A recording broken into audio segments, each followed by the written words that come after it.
प्रिय विद्यार्थियों, आज हम पाठ 19 राजेंद्र बाबू का अध्ययन करेंगे।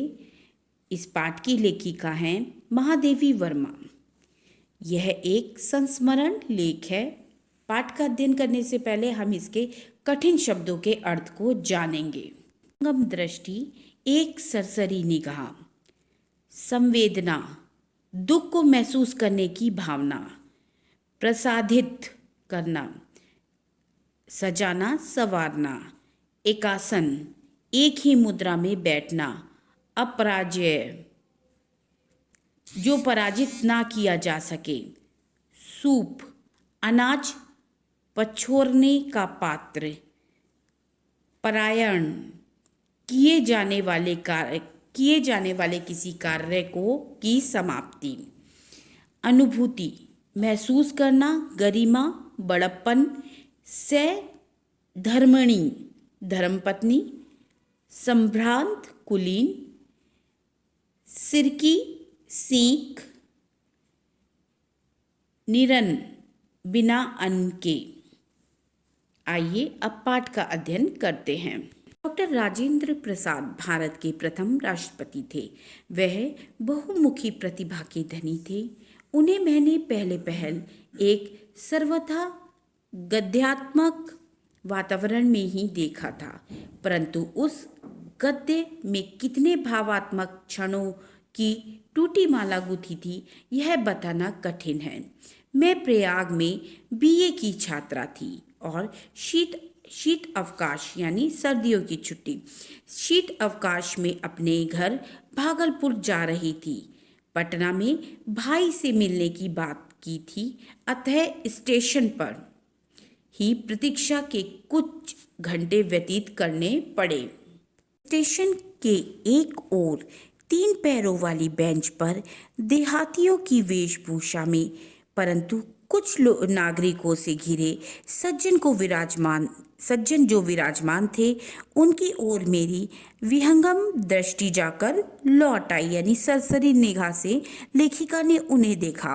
वास्तव में मैं भाई से यह जानने के उपरांत कि उक्त सज्जन ही राजेंद्र बाबू हैं, मुझे अभिवादन का ध्यान आया। यानी जब उनके भाई ने उन्हें बताया कि ये जो व्यक्ति हैं, उक्त लिखा है कि यह जो व्यक्ति हैं ये कौन है, राजेंद्र बाबू हैं, जो भारत के राष्ट्रपति थे। ठीक, तो जब उनके भाई ने बताया तब उन्हें ध्यान आया कि उन्हें उनका अभिवादन करना चाहिए, यानी उनको विश करना चाहिए। ये अभिवादन का ध्यान आया। पहली दृष्टि में ही जो आकृति स्मृति में अंकित हो गई थी, उनमें इतने वर्षों ने ना कोई नई रेखा जोड़ी और ना कोई नया रंग भरा है। यानी लेखिका कहती है कि उस समय जब पहली दृष्टि में उन्होंने राजेंद्र बाबू को देखा था, वह कई सालों तक उसे अपनी स्मृति में जीवित रखा। स्मृति मतलब मस्तिष्क में, अपनी याद में उनको राजेंद्र बाबू की वही आकृति याद थी कि वह देखने में कैसे थे। सत्य में से जैसे कुछ घटाना या जोड़ना संभव नहीं रहता, वैसे ही सच्चे व्यक्तित्व में भी कुछ जोड़ना घटाना संभव नहीं।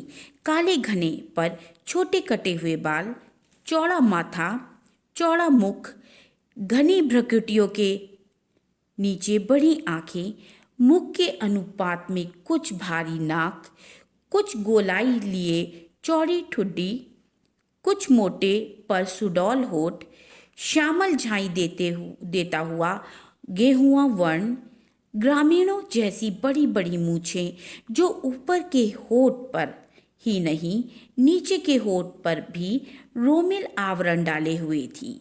हाथ पैर शरीर सब में लंबाई की ऐसी विशेषता थी जो दृष्टि को अनायास आकर्षित कर लेती थी। की वेशभूषा की ग्रामीणता तो दृष्टि को और भी उलझा लेती थी।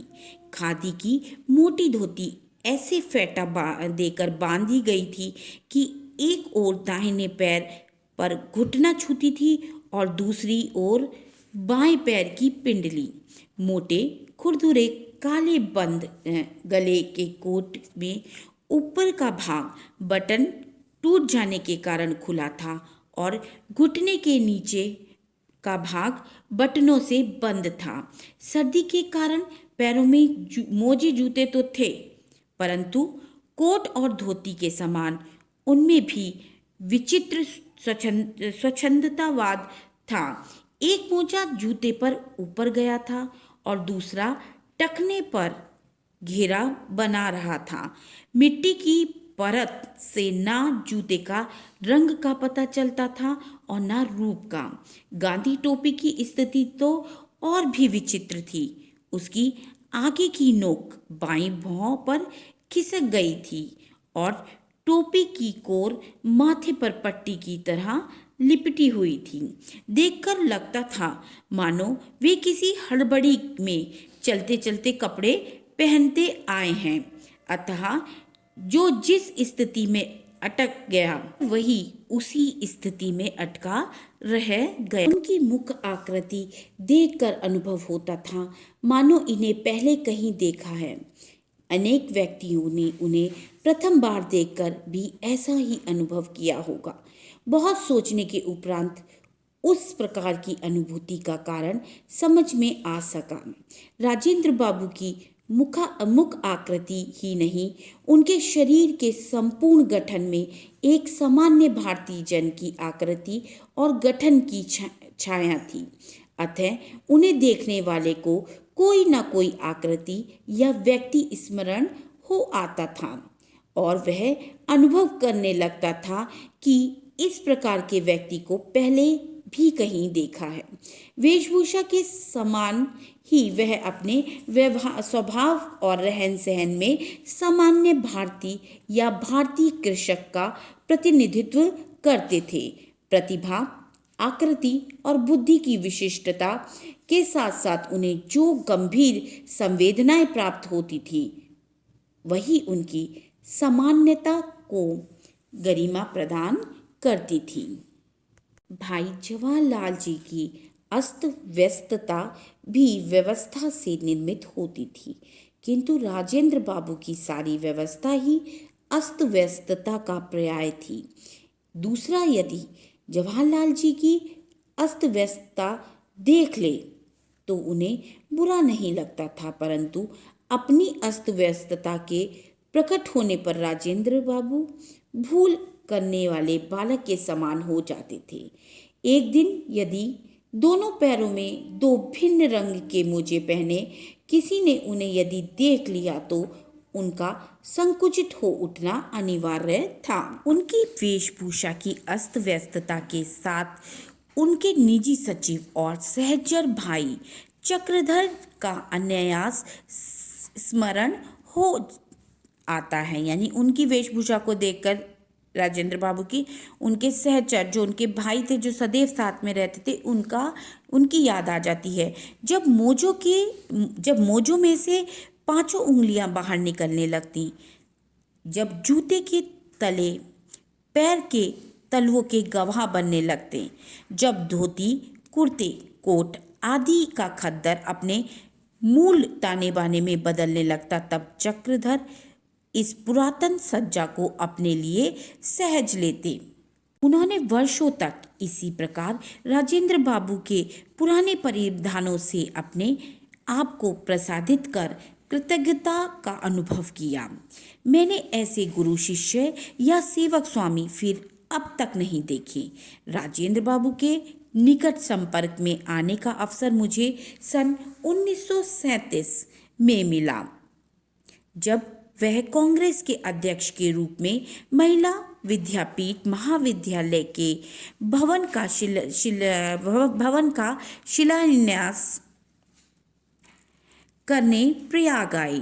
उनसे ज्ञात हुआ कि उनकी 15-16 पौत्रियां हैं। की पढ़ाई की व्यवस्था नहीं हो पाई है।